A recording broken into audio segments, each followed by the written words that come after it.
What is up, everybody, and thank you for coming back to my channel today. I've got some great news to share with you. It has been a while since I've been online making a video, as I have been looking to build my own portfolio. I've taken the next steps of building my portfolio outside of Ontario. Now, many people who invest in real estate reach this hurdle where they don't either have enough capital, they don't have the know-how, they don't make the right return on their investments, and so it just makes it a very big obstacle for them to actually even get in.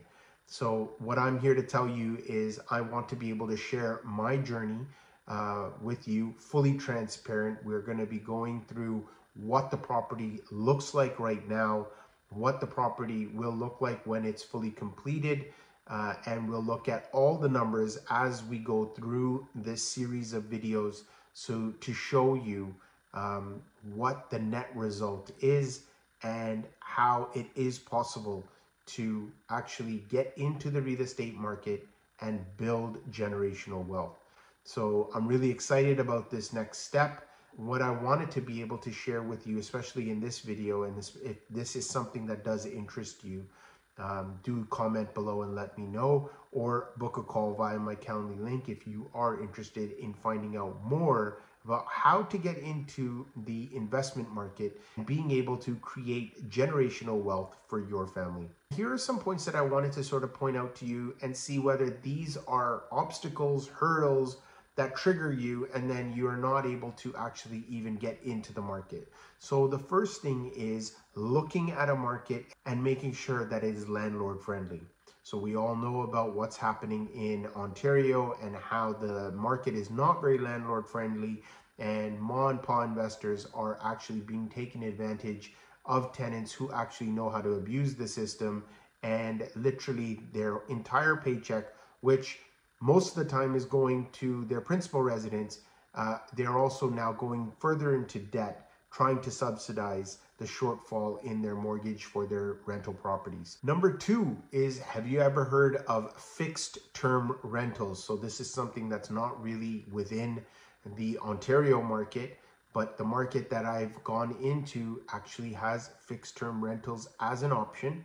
So the property that we have purchased, actually all of the tenants were on fixed terms, which will make this transition process much smoother than having to deal with people staying within your property for months on end waiting for a tribunal. The longest that somebody can actually hold out for in this province is going to be 6 weeks to 2 months, but let's just put it at 2 months to be conservative. Far better than waiting 6 months here, potentially even longer. Number three is a low entry point. So if you want to be able to break into the market and understand how this works, being able to do it at a lower price point actually makes things a little bit easier for you to understand the process. And then gradually you can build up. As you build a portfolio, then you can start getting into the larger stuff. Low vacancy is another thing. So you want to be able to invest in a market where that has a very low vacancy rate. If your unit becomes available, you know, and you're very confident that it's going to be rented very, very quickly. Vacancy rates are not necessarily a huge issue even in Ontario. You can still get those, but this is just one of the positive factors behind why I chose this market. Number five is actually getting great rents. So you would actually think that, okay, well, within the GTA, the rents are much higher, but then you also need to make sure that you're looking at a ratio of what rent you're getting and comparing that to the value of the property also. You would obviously need a lot more rent to cover that high price point that you purchased. So if you're able to find a property that is worth, say, $500,000, and you're able to get rents of $5,000 a month, whereas in the GTA, you might be able to buy a property for, say, $700,000 or $800,000, and you still might only get $5,000 a month. So you have to be able to compare what you purchased your home at, because you've obviously got a mortgage on it, and that actually does affect your debt servicing ratio. That leads us into your ROI. So if you're looking to make a great ROI, then this is probably the market that you want to look at. So many people were doing the BRRRR strategy, which is still a great strategy, but it's very hard to find now within the GTA simply because of the numbers. So the BRRRR is basically a buy, rehab, rent, refinance, and repeat. So this process works great. But now the issue really becomes is, do the numbers come out that you purchased the property low enough, put in enough capital to fix the property up that you're able to refinance the property? It is quite hard to find good properties in Ontario. Now, I'm not saying that you cannot find them. So many people, when they're looking at investing in real estate, not only do they need the down payment, but they also need the actual capital to rehab or renovate the property, which can be debilitating. Because if you're saying that you've only got $100,000, let's say, to invest in a project, and now you still need another $100,000 to renovate the project, how is it that you're going to be able to do that?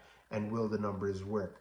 But if I can tell you that you actually only need the cost of down payment and then maybe a little bit just to cover a portion of your rehab, we are able to get the funding from the institution, which is a fantastic thing also. So my final point here is, what if I were to tell you that you are able to see what you're actually going to refinance for, not speculate, but actually know and submit those to the bank and know what you're going to get on the back end? These are reasons why I decided to explore out of province, and I will definitely share this journey with you throughout. So I'm going to just sort of post some pictures. This is the actual property. We've actually bought an 8-unit property out in Nova Scotia.